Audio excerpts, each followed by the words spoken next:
केंद्रात मोदी सरकारच्या मंत्रिमंडळात मोठा फेरबदल होण्याची शक्यता वर्तवली जाते।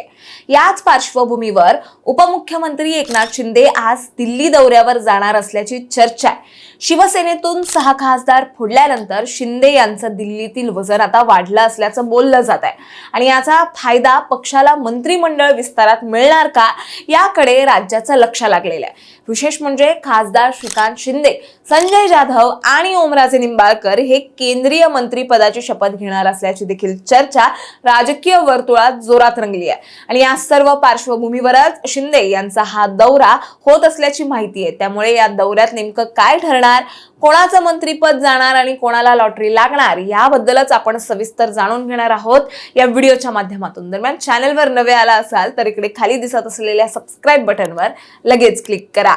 तर या आधीचा घटनाक्रम बघितला तर गेल्या आठवड्यात केंद्रीय गृहमंत्री अमित शहा यांनी राष्ट्रपती द्रौपदी मुर्मू यांची भेट घेतल्यानंतर मंत्रिमंडळ विस्ताराच्या हालचालींना वेग आल्याचं वृत्त आहे। त्यामुळे येत्या रविवारी किंवा सोमवारी विस्तारावर शिक्कामोर्तब होण्याची शक्यता वर्तवली जाते। याच पार्श्वभूमीवर उपमुख्यमंत्री एकनाथ शिंदे यांचा आज दिल्ली दौरा असल्याची चर्चा आहे। केंद्रीय मंत्रिमंडळ विस्तारासंदर्भात हा दौरा होत असल्याचं सूत्रांचं म्हणणं आहे। खासदार श्रीकांत शिंदे, संजय जाधव आणि ओमराजे निंबाळकर यांना केंद्रीय मंत्रिपदाची शपथ मिळण्याची जोरदार चर्चा रंगली आहे। यात महत्त्वाचा मुद्दा म्हणजे महाराष्ट्राला यावेळी मंत्रिपदात किती वाटा मिळणार। तर असं म्हटलं जात आहे की शिंदेच्या शिवसेनेकडून खासदार डॉक्टर श्रीकांत शिंदे, परभणीचे खासदार संजय बंडू जाधव आणि धाराशिवचे खासदार ओमराजे निंबाळकर यांच्यापैकी एकाला किंवा दोघांनाही संधी दिली जाऊ शकते अशी चर्चा आहे। राजकीय विश्लेषकांद्वारे याचं गणित असं सांगितलं जात आहे की जर शिंदे सेनेला एकूण 2च मंत्रिपद मिळाली आणि विद्यमान मंत्री प्रतापराव जाधव यांना कायम ठेवलं गेलं तर उरलेल्या एका जागेसाठी श्रीकांत शिंदे यांचं नाव आघाडीवर आहे। पण जर पक्षाला 3 मंत्रिपद मिळाली तर श्रीकांत शिंदे यांना कॅबिनेट मंत्रिपद आणि संजय जाधव किंवा ओमराजे निंबाळकर यांच्यापैकी एकाला राज्यमंत्रीपद मिळू शकतं असं सांगितलं जात आहे। आता इथे ओमराजे निंबाळकर यांचं नाव महत्त्वाचं काय असा प्रश्न जर तुम्हाला पडला असेल तर सांगते। ओमराजे निंबाळकर यांचं अलीकडेच ठाकरे गटातून शिंदे गटात फुटलेल्या 6 खासदारांमध्ये नाव होतं आणि त्यांच्या प्रवेशामागची गोष्टही तितकीच रंजक आहे। बरं, या सगळ्यात महत्त्वाची गोष्ट आहे ती म्हणजे ओमराजे निंबाळकर आणि मुख्यमंत्री देवेंद्र फडणवीस यांची काल झालेली भेट। वर्षा बंगल्यावर 45 मिनिटं झालेल्या भेटीमुळे ओमराजे निंबाळकर यांना मंत्रिपदाची लॉटरी लागणार का अशा देखील चर्चा या माध्यमातून सुरू झाल्या। त्यामुळे मंत्रिमंडळाच्या फेरबदलात आता किती मंत्र्यांची सुट्टी होऊ शकते तर असं म्हटलं जात आहे की धर्मेंद्र प्रधान जे केंद्रीय शिक्षण मंत्री आहेत, देशातील नीटच्या कथित पेपर लीक वादामुळे धर्मेंद्र प्रधान यांच्यावर प्रचंड राजकीय दबाव आहे। त्यामुळे या फेरबदलात त्यांची मंत्रिमंडळातून सुट्टी होऊ शकते असं मानलं जात आहे। दुसरं म्हणजे हरदीप सिंग पुरी जे पेट्रोलियम मंत्री आहेत यांनाही मंत्रिमंडळातून वगळलं जाण्याची शक्यता वर्तवली जाते। पक्ष संघटना किंवा अन्य जबाबदारीसाठी त्यांच्या नावाचा विचार केला जाऊ शकतो।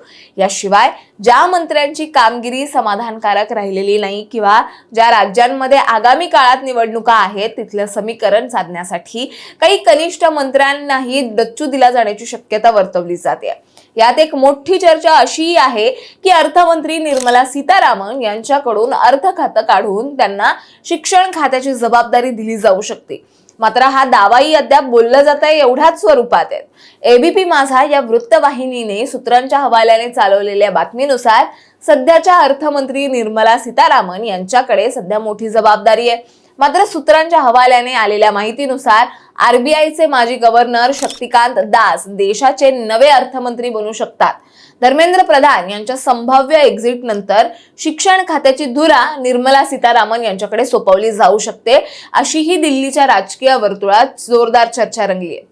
आता महत्त्वाचं म्हणजे या फेरबदलात किती नवीन चेहरे येऊ शकतात असा प्रश्न जर तुम्हाला पडला असेल तर असं म्हटलं जात आहे की रिझर्व्ह बँकचे माजी गव्हर्नर आणि पंतप्रधानांचे माजी प्रधान सचिव शक्तिकांत दास यांच्या नावाची सर्वाधिक चर्चा आहे। त्यांना थेट मंत्रिमंडळात आणून अत्यंत महत्त्वाची जबाबदारी दिली जाऊ शकते। त्याचबरोबर महाराष्ट्रातून महायुतीचे समीकरण मजबूत करण्यासाठी आणि शिंदे गटाला योग्य प्रतिनिधित्व देण्यासाठी खासदार श्रीकांत शिंदे यांची केंद्रीय मंत्रिमंडळात एंट्री होण्याची दाट शक्यता आहे। एकंदरीतच रविवार सोमवार पर्यंत होणाऱ्या या मंत्रिमंडळ विस्ताराकडे सर्वांचंच लक्ष लागलंय. त्यामुळे महाराष्ट्राच्या वाट्याला नेमकी किती मंत्रिपद येतात आणि श्रीकांत शिंदे, संजय जाधव की ओमराजे निंबाळकर यापैकी कोणाला संधी मिळेल हेही बघणं तितकंच महत्त्वाचं ठरणार आहे. तुम्हाला याबद्दल काय वाटतं हे आम्हाला कमेंटमध्ये नक्की सांगा आणि अशाच माहितीपूर्वक व्हिडिओ बघण्यासाठी लगेचच सबस्क्राईब करा प्राईम टाइम महाराष्ट्रला.